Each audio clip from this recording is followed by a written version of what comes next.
dans cette nouvelle vidéo de la ressourcerie de l'écrivain. J'ai lu récemment 3 livres audio sur Audible, donc un classique. Je pense que le deuxième c'est un policier et le troisième plutôt un thriller. On avait une longue nouvelle et 2 romans, donc on va en parler gentiment. Alors pour Dostoïevski, c'est Les Nuits Blanches. C'est un audio qui durait 1h43. Dans une édition chez Babel, on était à 112 pages. Donc vous voyez, on n'est pas non plus sur un temps de lecture qui est très grand. Alors, Les Nuits Blanches de Dostoïevski. Ce qu'on en dit, c'est Dostoïevski nous offre une plongée dans les profondeurs de l'âme humaine, où les personnages semblent suspendus entre le rêve et la réalité, emprisonnés dans un espace-temps indéfini. La ville de Saint-Pétersbourg, avec ses rues désertes et ses ponts brumeux, devient un symbole d'une humanité en quête de sens, égarée dans un labyrinthe de ses propres illusions. Le héros, un rêveur sans nom, incarne la figure de l'enfant spirituel, en proie à une quête désespérée de l'amour et de la compréhension. Son obsession pour Nastenka, une jeune femme fragile et mélancolique, reflète une aspiration transcendante à transcender la banalité de l'existence quotidienne. Cependant, cette quête se heurte inévitablement aux dures réalités de la vie, révélant la fragilité de l'idéal romantique face au monde matériel. Alors, il y a un commentaire anonyme sur Audible qui dit que c'est les prémices de la friendzone. On est complètement là-dedans. J'essaye de m'en souvenir parce que je l'ai lu il y a pas mal de temps. Là, je tourne fin avril. Je pense que je l'ai lu en février et je savais déjà, en refermant, que je l'avais trouvé sympa mais que j'allais vite l'oublier. Donc de mémoire, le narrateur anonyme, c'est quelqu'un qui se sent seul et il va rencontrer la jeune femme. Je pense qu'il la croise dans la rue. Et en fait, bon, je veux vous spoiler, c'est le titre, enfin c'est l'argument dans la fiche wiki.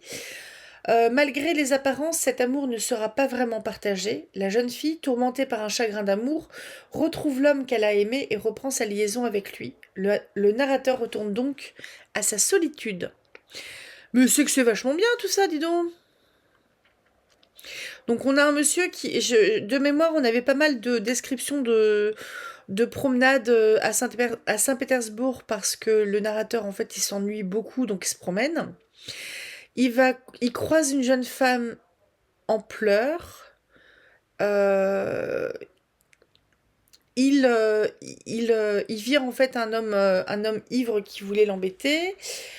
Il la raccompagne chez elle parce qu'elle est toute bouleversée. Ils se revoient. Ils veulent se revoir. Ils se revoient. Mais elle ne cherche pas un amoureux, elle cherche un ami. Donc en gros, ils se croisent un petit peu, mais ça se passe pas très long. Ça se passe vraiment sur quelques jours hein, de mémoire. Et il y avait vraiment une grosse vibe, je trouve, de Cyrano de Bergerac, où le narrateur était Cyrano, parce que Cyrano, en fait, l'histoire de Cyrano de Bergerac de Edmond Rostand, si je me trompe pas, c'est que Cyrano était amoureux de sa cousine Roxane, et sa cousine Roxane est amoureuse, et réciproquement, d'un autre homme qui est aussi un épéiste, il me semble. Et l'autre homme, en fait, Cyrano, c'est quelqu'un qui manie bien la verve, le mot, etc. Et l'amoureux de Roxane, pas vraiment. C'est un militaire, quoi. Ouh, je suis pas gentille. Et on avait un petit peu ça avec le narrateur et l'amoureux de Nastenka. Alors, de mémoire, la jeune fille pouvait pas être avec son amoureux parce que c'était un étudiant et qu'il était pauvre, donc ça se faisait pas parce que ça serait bien qu'elle trouve un gars qui a de la maille. J'ai pas trouvé ça, honnêtement, j'ai pas trouvé ça ouf, Les Nuits Blanches de Dostoïevski. J'avais déjà lu un autre bouquin, un petit folio à 2-3 euros, où il y avait 2 nouvelles. La femme sous le lit, non, le mari sous le lit, et je sais pas quoi. L'amant dans le placard et le mari sous le lit. Un truc comme ça. Où il y a un homme qui est persuadé à raison que sa femme a un amant, donc il essaye d'enquêter là-dessus, il va se retrouver planqué avec un autre bonhomme, je me souviens plus exactement pourquoi, sous le lit de sa femme pendant que, hein, Et en fait, il y avait une histoire ils avaient envie de tousser, d'éternuer ou je sais pas quoi alors qu'ils étaient sous le lit et qu'il y avait les amants qui étaient en train de s'amuser au-dessus.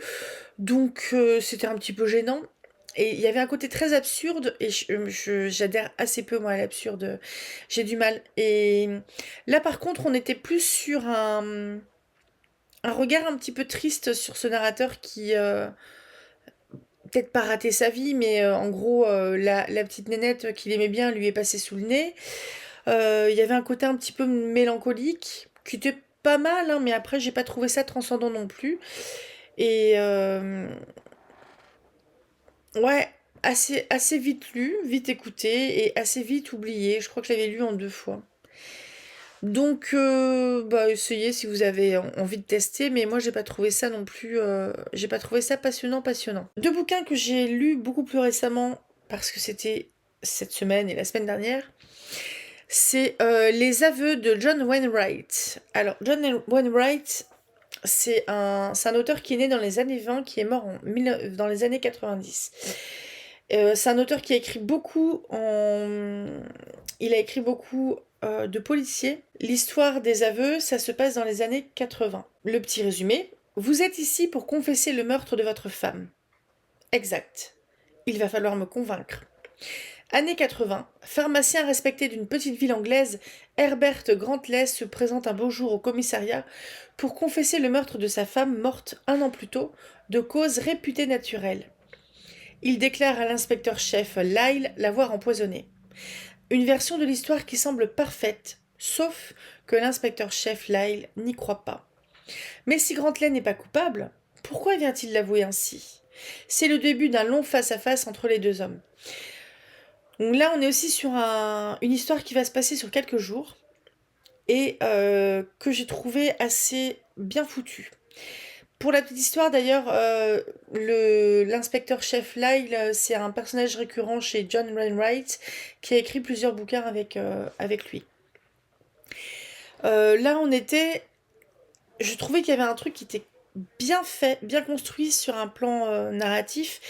C'est que il y a ce qui se passe aujourd'hui, où on est sur un point de vue externe, où c'est comme si la caméra était dans la pièce pendant que le suspect en fait déclare qu'il a tué sa femme et qu'il est interrogé par l'inspecteur-chef. Donc là, on parle de Herbert Grantley, on parle de l'inspecteur Lyle. Inspecteur Lyle qui va aussi interroger d'autres personnes. Donc là, on est en point de vue externe. Et quand Herbert Grantley, il se rappelle de ses souvenirs, là, on est en jeu. On est en point de vue interne. Et je crois bien qu'on est au passé. Je crois bien. Je me souviens plus. Et je pense qu'on est au présent lors des entretiens. Alors, le truc qui est intéressant. Donc, déjà, je trouve qu'au niveau des dialogues, il est très fort, cet auteur. On a. En fait, il est très fort. Pourquoi? Parce que l'histoire apparaît tellement rocambolesque que vous êtes obligé d'écouter. Faut pas s'endormir. parce que sinon, vous allez louper un truc. Et ce qui est intéressant, c'est autant ce qui se dit que ce qui ne se dit pas. Parce que Herbert, il dit pas tout non plus.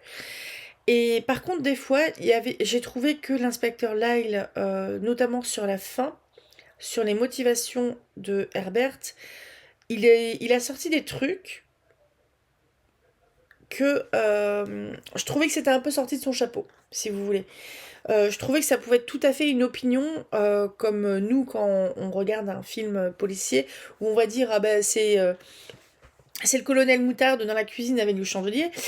Euh, ça, on peut en fait construire des théories qui sont un peu tirées par les cheveux parce que on a perçu un tout petit machin. Et comme ce bouquin-là, il était beaucoup sur les non-dits aussi, parce que Herbert, il ment, il se donne le beau rôle, je trouvais que c'était intéressant. Je vais vous faire mon propre résumé.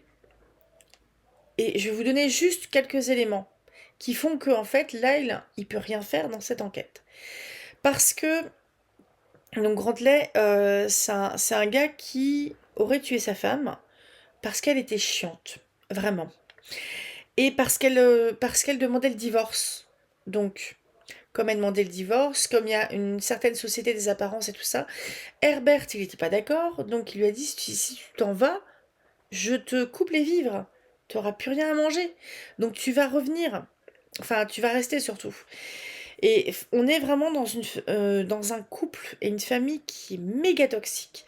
Le truc qui est assez intéressant, si vous voulez lire ce bouquin ou l'écouter, je vous conseille vraiment de dépasser le premier chapitre. Parce que le premier chapitre, en fait, on a un gars qui vient se dénoncer pour le meurtre de sa femme, qui est survenu 1 an plus tôt. Et surtout, en fait, le médecin qui a constaté le décès a dit que c'était probablement une cause cardiaque, parce que c'est une femme qui était cardiaque, qui avait déjà fait des crises cardiaques, des infarctus, et, et surtout le corps, il a été incinéré. Donc, le pharmacien qui a dit j'ai empoisonné ma femme, parce que c'est ça, alors effectivement, il a des connaissances, il a des compétences, et il sait où trouver du poison. Ça, c'est clair et net. Mais il n'y a rien. Il n'y a rien qui tient.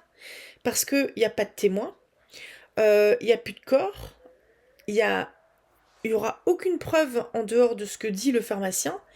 Et en fait, pourquoi est-ce qu'il vient se dénoncer 1 an après? Là, le truc que je trouve intéressant, c'est que l'inspecteur, il disait, non mais venez pas en gros me chanter la messe en disant que vous, en disant que vous culpabilisez 1 an après, parce que c'est faux. Les gens qui ont tué quelqu'un, ils vont culpabiliser très fort quelques jours, quelques semaines après. Mais ça s'estompe. Il n'y a personne qui vient se dénoncer pour un meurtre 1 an après. Surtout s'ils sont pas du tout... y a pas d'enquête. Il n'y avait pas eu d'enquête pour cette mort qui était naturelle. Aucune raison de faire une enquête dessus. Et si vous voulez, dans ce premier chapitre, vous vous dites quand même, on a vraiment le gars qui dit texto, ma femme, elle était...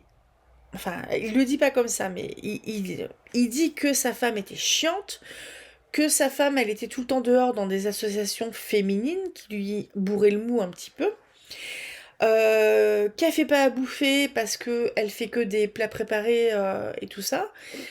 Et du coup, au début, vous vous dites, mais un peu gonflé quand même, hein. c'est c'est pas une raison de tuer des gens, ça quand même. Et au fur et à mesure, il va au cours des dialogues, en fait, il va répondre aux questions de l'inspecteur. Et il va, dans les chapitres qui sont de son point de vue, donner son point de vue justement sur sa relation avec sa femme. Et le truc que je trouve intéressant, c'est que moi, je passais d'une une espèce d'antipathie un peu incrédule envers ce pharmacien qui se dénonce, à me dire quand même, ah ouais, mais elle est quand même sacrément conne, sa femme, hein, elle est pas gentille. Non, mais parce que elle est vraiment pas gentille. Et il raconte un peu toute sa life, en fait, le gars. Parce que peut-être il est très seul, en fait. Parce que depuis la mort de sa femme, il pensait que sa fille se rapprochait de lui parce qu'ils étaient très proches quand sa fille était petite. Sauf que là, elle est adulte et elle est mariée. Et donc, Grantelet, le pharmacien, il s'était dit, ma fille va se rapprocher de moi maintenant que je suis veuf. Et en fait, pas du tout. Et il y a eu un autre truc bizarre aussi. Je vais vous mettre une balise de spoiler si vous voulez pas le savoir.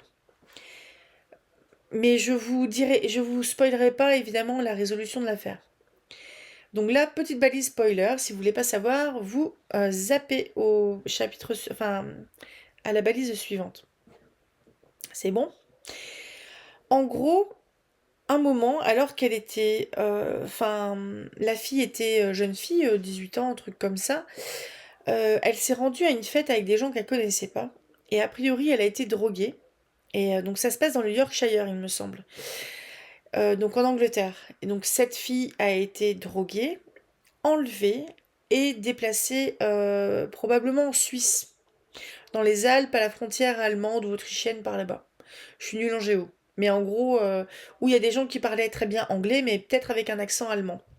Donc c'était dans les montagnes, il y avait des vaches et compagnie, et donc l'inspecteur qui va en fait interroger la fille du pharmacien va en conclure qu'elle était là-bas. Sauf que Il y a des trucs super bizarres par rapport à cet enlèvement.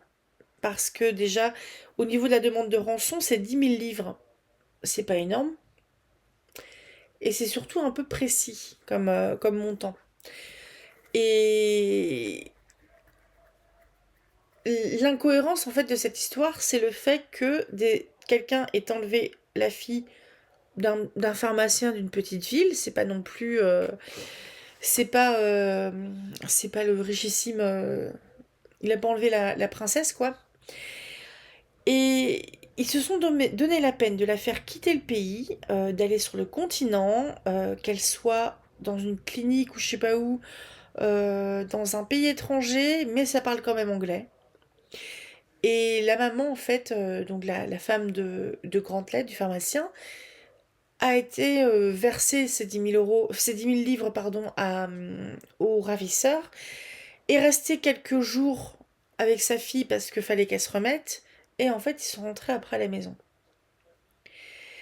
Et autre indice bizarre, c'est que le ravisseur, il avait la voix étouffée au téléphone. Autre indice bizarre, c'est qu'un jour, le ravisseur, il a appelé le pharmacien, alors que le pharmacien, il était au bar, il était au pub. Il avait fini sa journée, il est parti boire sa petite bière au pub.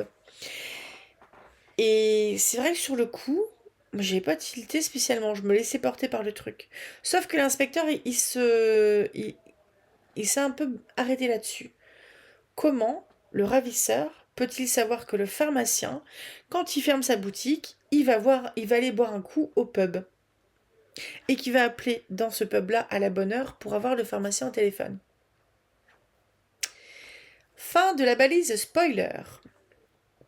Donc, l'enlèvement de la jeune fille est plutôt suspect. Et quand l'inspecteur va dire en fait ce qu'il pense de cet enlèvement, ça éclaire beaucoup de choses. Par contre, après, ça va éclairer des choses sur la dimension familiale, la dynamique familiale de cette famille qui est quand même méga toxique, parce que un moment en fait les relations entre le pharmacien et sa femme sont très froides. Euh, c'est des gens qui restent ensemble par habitude et pour donner le change un petit peu aux voisins et compagnie, parce que les divorces ça se faisait pas à l'époque, patati patala. On est un peu là-dedans. Souvenez-vous aussi, on est avec le regard du pharmacien sur sa famille, sur sa femme, qu'il déteste, mais qu'il ne hait pas, je le cite. Donc c'est quand même très particulier. Et en fait, l'inspecteur, à partir de ça, il va tirer des conclusions, à partir de ce qu'en dit le pharmacien, les motivations du pharmacien à venir se dénoncer un an après la mort de sa femme, l'histoire de l'enlèvement de la fille qui est assez rocambolesque, l'histoire de la résolution de cet enlèvement, les relations du pharmacien avec sa fille. Il va en donner des conclusions. Il va en tirer des conclusions en fait, et ce qui va amener à une certaine résolution de l'affaire. Et j'ai trouvé ça assez space. Euh, j'ai l'impression que c'était que c'était assez peu crédible. C'est concrètement, moi je demanderais bien, j'aimerais bien savoir si des policiers d'aujourd'hui, bon, aujourd'hui ça compte plus pareil parce que c'est plus les mêmes méthodes certainement, mais dans ces cas-là, si on a un meurtrier qui vient annoncer un meurtre, mais qui a plus aucune trace de aucune preuve physique, qu'est-ce qui se passe? Qu'est-ce qui se passe? Space, hein? Ben, je sais pas. Mais c'est quand même un livre que j'ai aimé. J'ai trouvé vraiment sympa. Je trouvais que la narration, elle était top. Il y avait 4-5 personnages qui étaient joués parce qu'il y avait le pharmacien, l'inspecteur-chef, la fille, la femme et la mère du pharmacien aussi.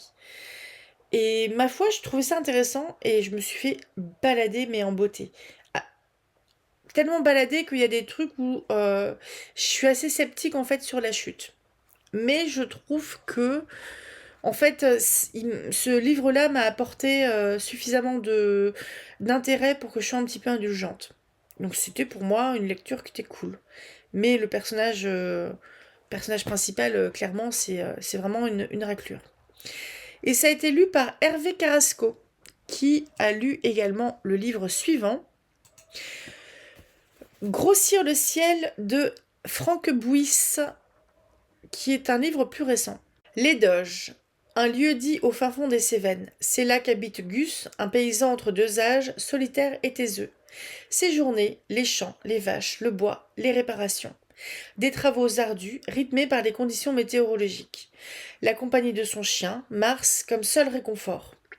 C'est aussi le quotidien d'Abel, voisin dont la ferme est éloignée de quelques mètres, devenu ami un peu par défaut pour les bras et pour les vers. Un jour, l'abbé Pierre disparaît et tout bascule. Abel change, des événements inhabituels se produisent, des visites inopportunes se répètent. Un suspense rural surprenant, riche et rare. Eh ben, complètement. Celui-là, je l'ai préféré. C'est un livre que j'ai vraiment aimé. Je pense que c'est un livre qui peut tout à fait se passer de nos jours, ou aller début 2000 ou 90 par là. Gus, je pense qu'il a 45-50 ans par là. Abel, c'est quelqu'un de plus âgé, il a 70 à peu près, et que c'est un grand costaud. Abel est vraiment caractérisé par le côté grand costaud. Et le truc était assez particulier, c'est qu'on est chez des personnages qui ne vont pas beaucoup s'exprimer, qui travaillent beaucoup, et on a beaucoup, enfin tout le bouquin, il va être du point de vue de Gus. Et Gus, c'est un gars qui a récupéré la ferme familiale quand ses parents sont décédés.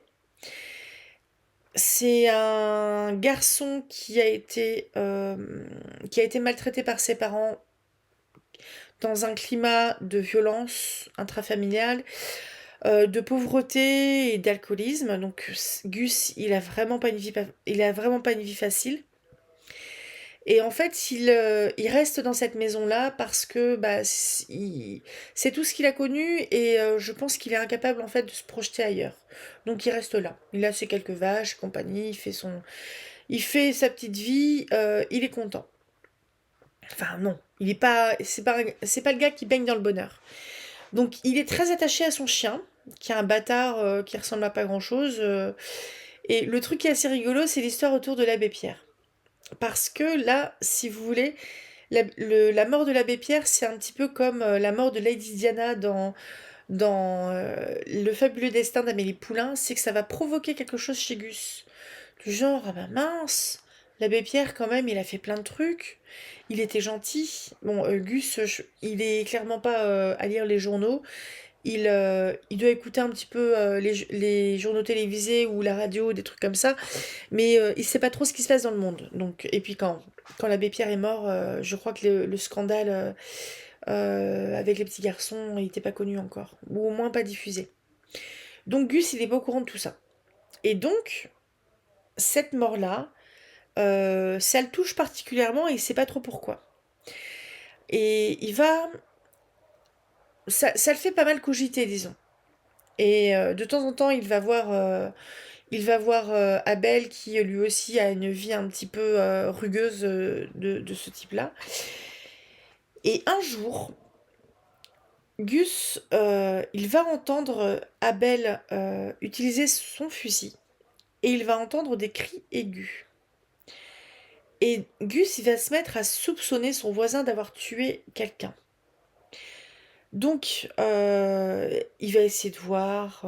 Ce sont des hommes qui vivent aussi beaucoup dans la nature, donc ils sont capables de remonter des pistes et compagnie. Et Abel, c'est le gars, si quelqu'un le fait chier, il va le dire.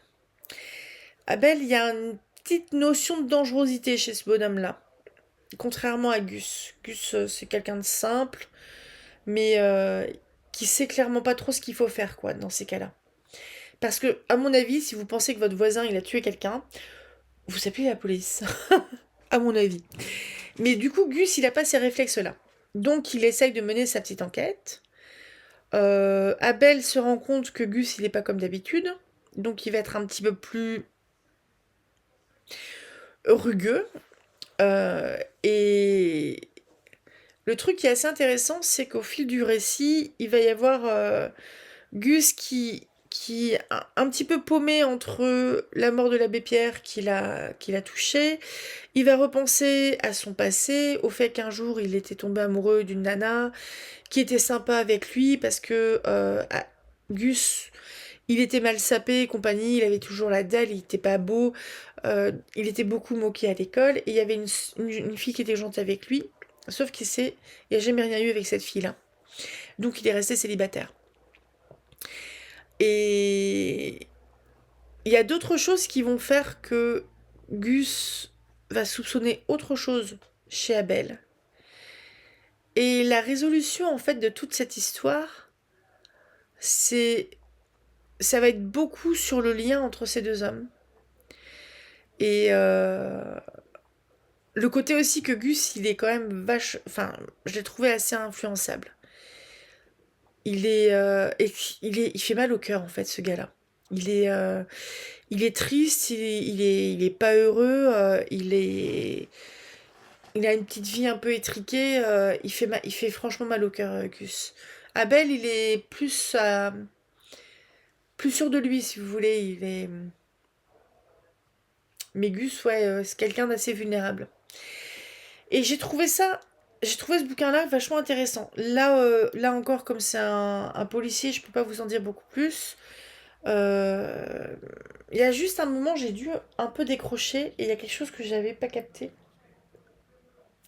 Faudrait que je le réécoute ou que je chope.